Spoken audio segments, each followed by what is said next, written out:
Hamdan wa syukron ala nikmatillah, asyhadu an la ilaha illallah wa asyhadu anna Muhammadan abduhu wa rasuluhu alladzi la nabiyya ba'da. Amma ba'du. Alhamdulillah sobat Laj yang berbahagia, hari ini kita berjumpa kembali di program bincang seputar zakat, infak dan sedekah, bincang Laj bersama Laj Persis. Dan alhamdulillah hari ini kita kehadiran narasumber, orang tua juga sekaligus guru kita, Al-Ustadz Dr. Andes Aep Saifuddin. Ustadz, sehat Ustadz? Alhamdulillah.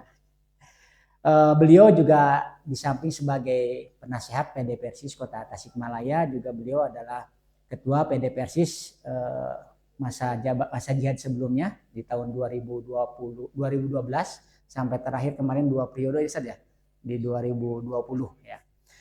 Baik Ustadz, ini ada banyak sekali permasalahan tentang zakat nih. Jadi banyak pertanyaan dari muzaki juga, termasuk jadi orang-orang muslimin khususnya semuanya itu tentang pengertian dan perbedaan zakat. Zakat, ada katanya ada zakat, ada infak, ada sodako, itu apa yang menjadi perbedaannya saya kira-kira? Alhamdulillah. Nahmaduhu wa nasta'inuhu wa nastaghfiruh. Wa na'udzu billahi min syururi anfusina wa sayyiati a'malina. May yahdihillahu fahuwal muhtadi wa may yudlil fala hadiyalah. Asyhadu an la ilaha illallah wahdahu la syarikalah wa asyhadu anna Muhammadan abduhu wa rasuluh. Amma ba'du. Ya, sebelum saya menjawab apa yang tadi sampaikan, tentu saya bersyukur dulu, alhamdulillah, bahwa pada hari ini bisa bersilaturahmi dengan Laj KL Kota Tasikmalaya. Mudah-mudahan tentunya silaturahmi ini bisa mendatangkan berbagai macam kebaikan, wabil khusus di bulan Ramadan. Amin. Bulan yang suci, bulan yang penuh dengan barokah ini. Amin. Dan kita berharap, berdoa kepada Yang Maha Kuasa, semoga kita diberikan kekuatan, kesehatan oleh Allah dalam melaksanakan kegiatan ibadah di bulan Ramadan sampai dengan selesai akhir Ramadan. Baiklah, tentunya bulan Ramadan pun tidak bisa dilepaskan dengan bulan zakat. Karena di bulan Ramadan ini setelah kita melaksanakan ibadah saum, ada kewajiban berikutnya, yaitu kewajiban zakat. Ada beberapa istilah tentang zakat ini. Ada kadang disebut dengan kata zakat. Ada disebut dengan kata sodako, ada yang disebut juga dengan kata infak. Walaupun dengan kata yang berbeda, tapi maksud dan maknanya ke sana. Dan ada yang hukumnya wajib, ada juga yang hukumnya sunat, gitu ya. Sering kita mendengar kata yang wajib itu dengan kata zakat. Padahal ternyata kata sodako pun itu bisa diartikan menjadi arti zakat, yang artinya menjadi wajib, gitu kan. Seperti yang Allah ungkapkan di dalam salah satu ayatnya, A'udzubillahi minasyaitonirrajim, yaitu di surat At-Taubah ayat ke-103, ya, di mana Allah Subhanahu wa taala menggunakan kata zakat ini dengan kata sedekah. Khudz min amwalihim shadaqatan. Ambillah olehmu Muhammad. Nah, dengan ayat ini bahwa zakat itu harus diambil. Jadi harus ada lembaga atau harus ada panitia. Jadi zakat zakat itu tidak boleh dibagikan langsung oleh orang per orang. Jadi harus ada yang ngurus. Ya, dalam hal ini adalah amilin, gitu ya. Yang waktu itu oleh Allah ditunjuk amilinnya adalah Nabi sendiri. Sehingga ayat ini Allah memerintahkan kepada Rasulnya, khud, ambillah olehmu min amwalihim, dari sebahagian harta mereka. Nah, zakat itu sudah tentu dari harta kaum muslimin, bukan dari harta mereka. Itu harta siapa? Harta kaum muslimin yang kaya. Tapi tidak semuanya min. Nah, di sana ada min litab'id. Min artinya sebagian. Jadi sebagian harta. Min amwalihim sodakotan. Nah, sodako di sini adalah zakat. Iya. Jadi kata zakat di sini menggunakan kata sodako. Walaupun di ayat yang lain, di hadis yang lain, tentu Nabi atau Allah Subhanahu wa taala menggunakan kata zakat, gitu ya. Jadi 3 istilah ini walaupun secara arti berbeda tapi makna dan maksudnya sama. Adapun kata atau arti dari kata zakat itu Zakat berarti dari kata zakat, artinya bersih atau berkembang. Arti zakat itu bisa diartikan berkembang, juga bisa diartikan bersih. Berkembang maksudnya dengan kita mengeluarkan zakat, maka harta kita akan berkembang. Harta kita akan banyak, harta kita akan diberikan barokah oleh Allah Subhanahu wa taala. Walaupun tentunya ketika kita mengeluarkan zakat, bukan berarti seseorang kemudian bager gitu dengan berzakatnya. Karena zakat itu di hadis yang lain itu kotoran. Diibaratkan kalau dalam tubuh kita itu kotoran yang harus keluar. Kalau kotoran itu tidak dikeluarkan itu bahaya. Jadi Akan penyakit, menyebabkan seseorang kesehatannya menjadi terganggu kan gitu. Baik kotoran berupa zat padat, berupa zat cair, bahkan berupa angin. Kalau itu berbentuk kotoran harus keluar kan gitu. Nah, zakat oleh Nabi diumpamakan seperti itu. Jadi ketika zakat ini dikeluarkan, maka kemudian harta sisanya akan menjadi barokah, akan menjadi berkembang, akan menjadi diberikan tambahan oleh Allah Subhanahu wa taala. Jadi tidak ada orang yang berzakat itu kemudian menjadi sengsara, menjadi bangkrut gitu, insya Allah gitu kan. Itu janji dari Allah Subhanahu wa taala yang pasti benarnya. Janji dari Nabi SAW yang pasti benarnya. Nah, itu arti zakat dengan diartikan berkembang. Zakat juga diartikan suci, bersih. Karena dengan berzakat berarti kita akan menjadi bersih, akan menjadi suci. Seperti yang ayat tadi, khudz min amwalihim shadaqatan. Ambillah olehmu Muhammad dari sebagian harta mereka berupa zakat, tutahhiruhum. Ya. Dengan zakat itu akan membersihkan mereka, wa tuzakihim, dan mensucikan mereka biha dengan zakat itu, kata ya. Jadi insya Allah ketika kita mengeluarkan zakat harta, ketika kita mengeluarkan zakat jiwa, maka jiwa kita akan bersih, harta kita akan bersih. Lantaran kotorannya sudah dikeluarkan. Terkadang juga diartikan infak. Infak itu dari kata nafako yang berarti lewat, berlalu atau habis.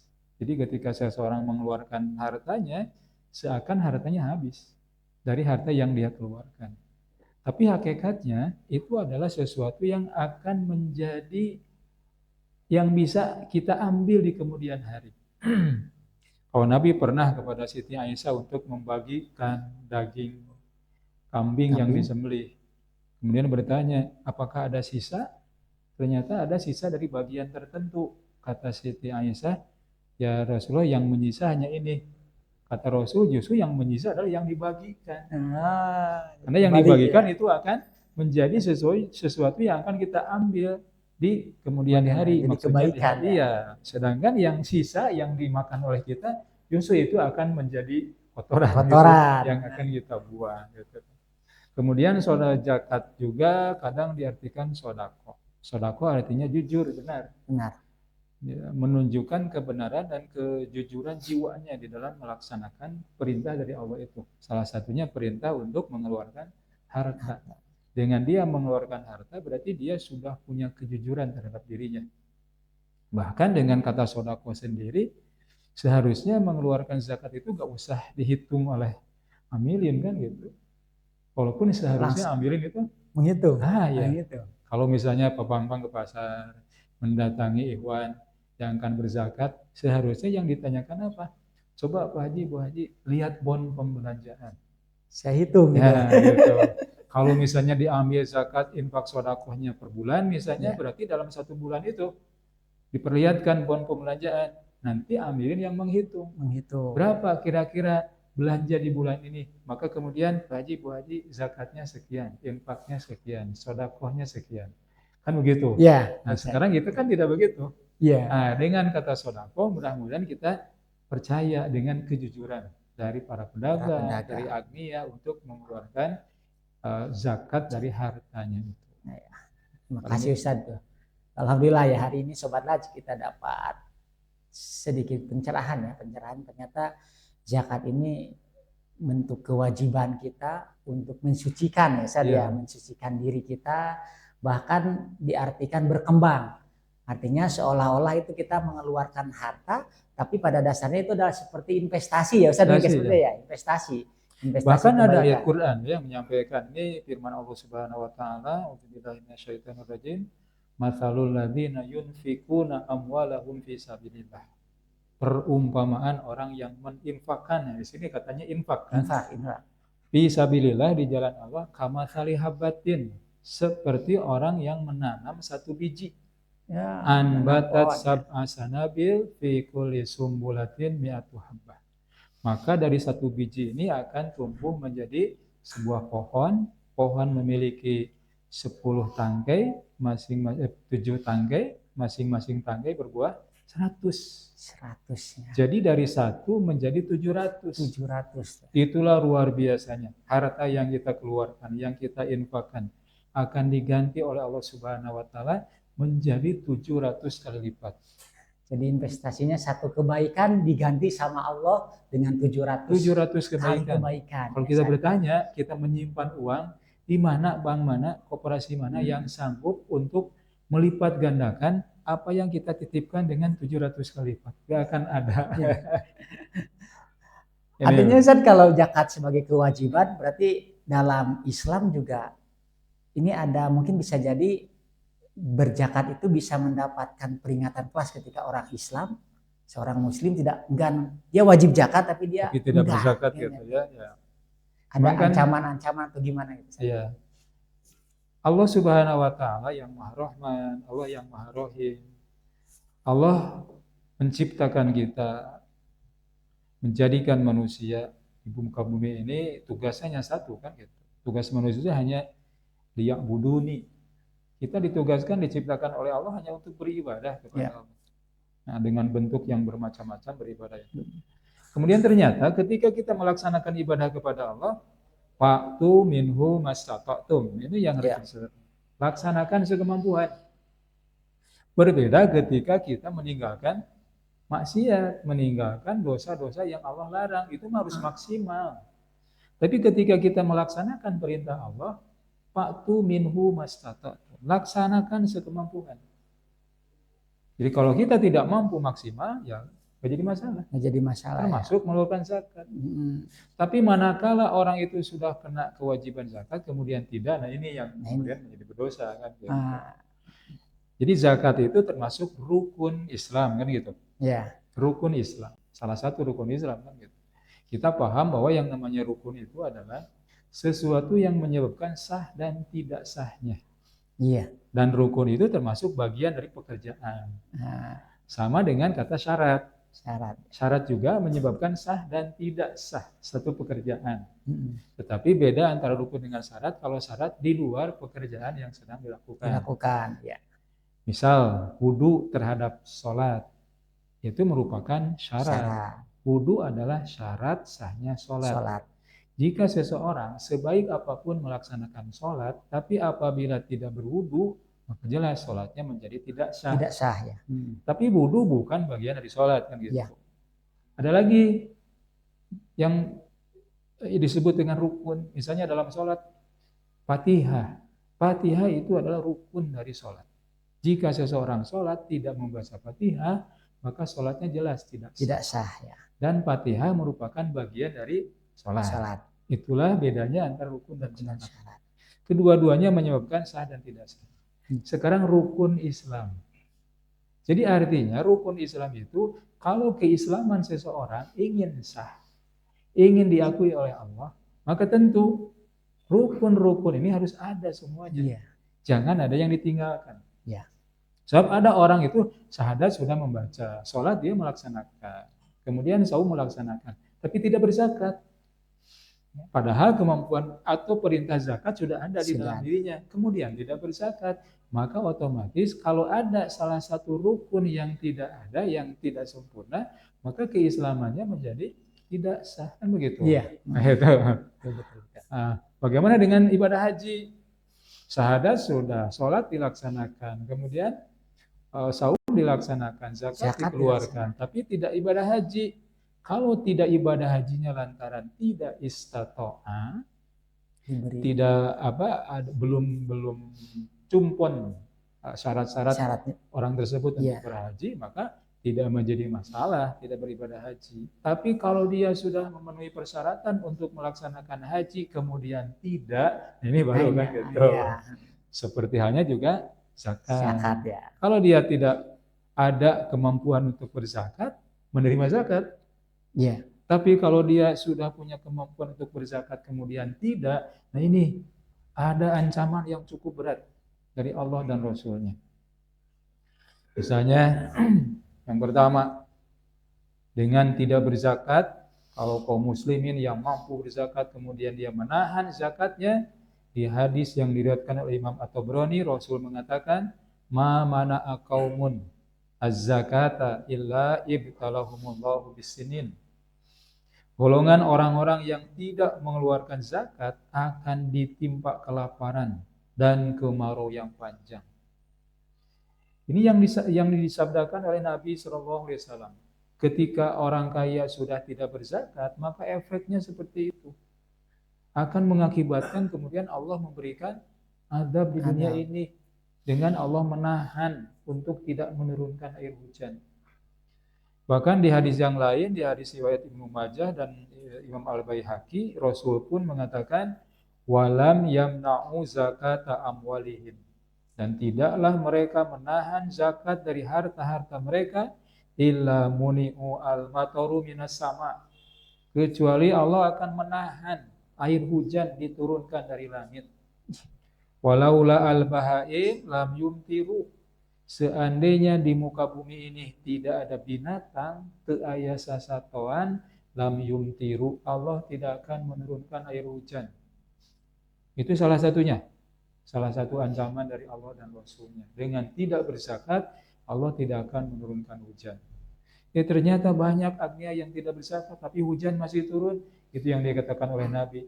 Mun di dunia itu ada binatang, tidak ada sasatoan, Allah tidak akan menurunkan hujan. Berarti hujan itu adalah jatahnya binatang. Jatahnya binatang dan tumbuhan ya saat ini. Jatahnya binatang. Sementara binatang yang diberi jatah oleh Allah, dijatah oleh kita. Kita punya binatang di rumah, misalnya burung. Di sanggarnya dijatah kan minumnya. Makanannya juga dijatah. Sementara kita yang tidak diberi jatah oleh Allah di rumah itu menyimpan air, wah Masya Allah, di galon, di toren, di bak, di ember. Padahal itu jatahnya binatang. Iya. Nah itu yang pertama. Itu ancaman dunia. Belum ancaman akhirat.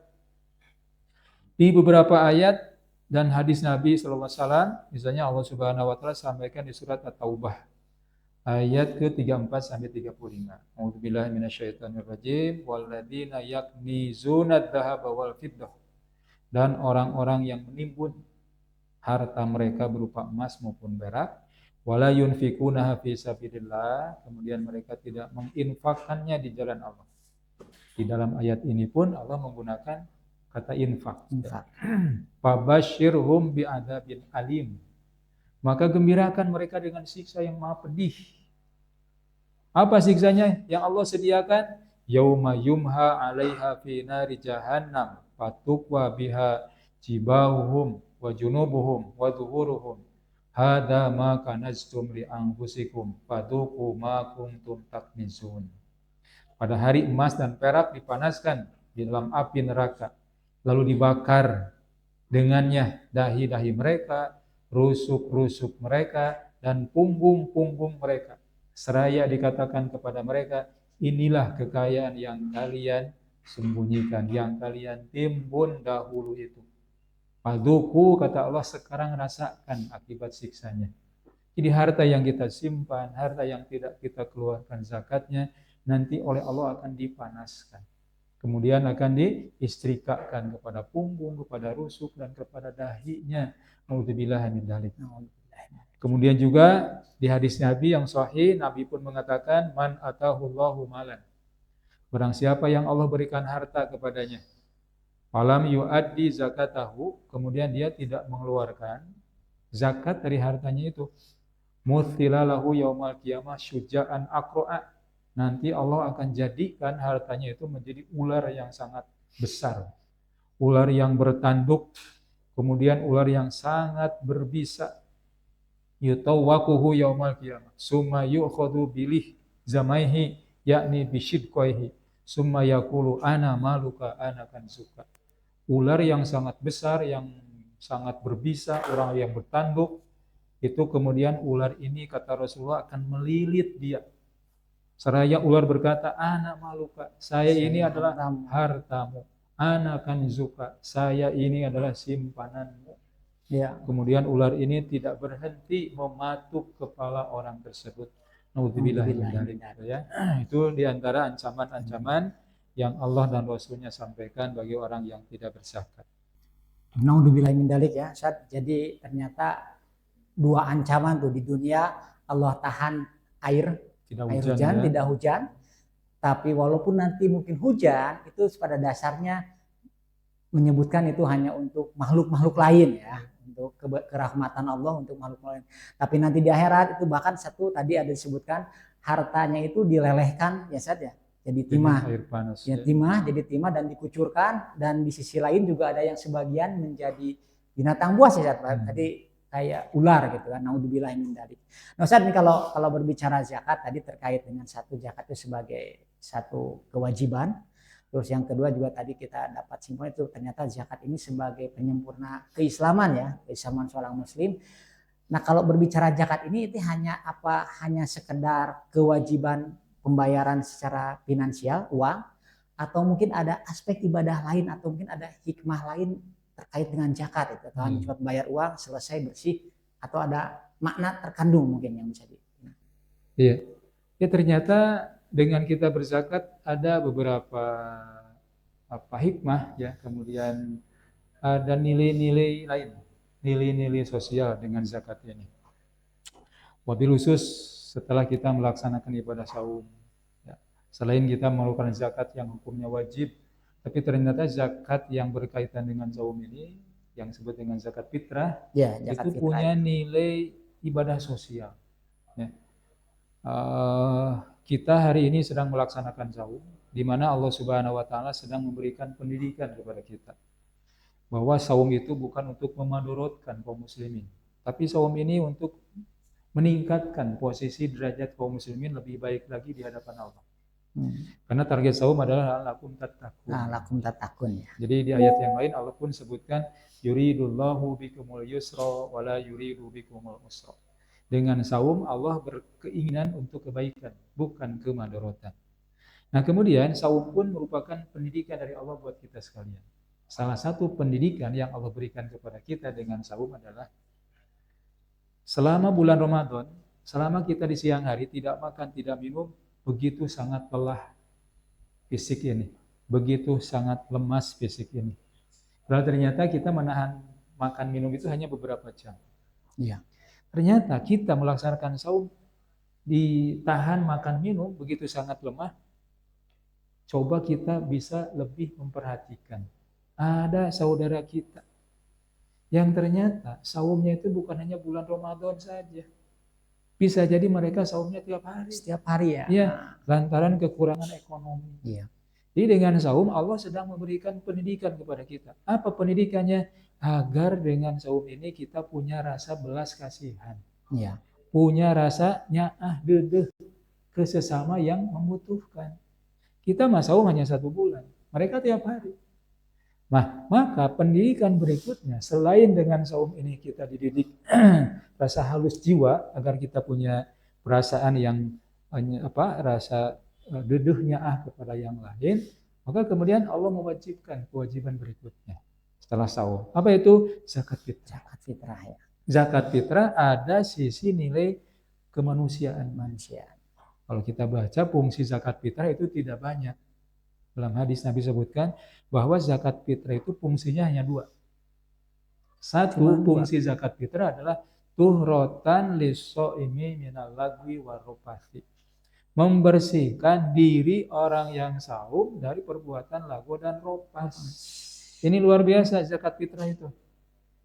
Kita sedang saum, pastilah gak akan bisa meninggalkan perbuatan lagu dan ropas. Apa itu? Perbuatan yang tidak ada manfaatnya. Baik perbuatan maupun perkataan. Sulit kan kita ketika sedang saum untuk meninggalkan dosa ini? Misalnya sedang saum kita ngomongin orang. Siapapun Siapapun itulah, walaupun ustadz, Ya. pasti akan melakukan dosa ini. Ketika sedang saum misalnya berdusta dengan tak sengaja, saumnya batal? Tidak. Ya tidak. Tapi pahalanya menjadi nihil, menjadi tidak ada. Ini yang harus kita waspadai. Lantaran perbuatan ropas, lagu, kalau ropas perkataan perbuatan cawokah, jorang. Ya. Ketika sedang ngobrol kita selipi obrolan kita dengan obrolan yang jorang. Ya. Atau kita sedang duduk atau sedang di pinggir jalan, ada sesuatu yang membuat mata kita kemudian menjadi nafsu birahi lantaran melihat atau melihat di HP dan sebagainya, itu ropas. Ropas ya. Kalau lago perbuatan yang tidak ada manfaatnya, yang tadi ngomongin orang, dusta, itu tidak membuat saumnya menjadi batal, tapi pahalanya menjadi nihil. Nah, dengan zakat fitrah ternyata dosa-dosa ini Allah bersihkan. Ini luar biasa zakat fitrah. Ya, coba saya sering berpikir kalau Allah tidak mewajibkan zakat fitrah, rupanya saum kita sehari pun gak ada yang diterima oleh Allah. Lantaran kita sendiri memang sulit meninggalkan lagu dan ropas. Masa sedang saum kita di kamar terus tidak keluar dengan alasan kalau keluar banyak dosa kan? Tidak mungkin juga. Ini yang pertama. Yang kedua, waktu matan lil masakin. Bahwa zakat fitrah itu fungsi yang kedua adalah untuk memberi makan kepada orang miskin. Itu sebagai bentuk nilai kemanusiaan. Nilai sosial ya. Nilai sosialnya. Jadi kita tidak hanya sekedar mengeluarkan zakat. Tapi zakat ini ada hak orang lain. Makanya tadi zakat itu kalau dia mengeluarkan zakat bukan baik. Bukan dermawan, bukan bagir orang berzakat itu. Tapi dia melaksanakan kewajiban lantaran ada hak orang lain yang ada di sana. Baru taat ya. Iya. Jadi ketika hak orang lain itu diberikan, pasti akan tersampaikan kepada yang haknya itu. Ya. Terima kasih Ustaz. Ya.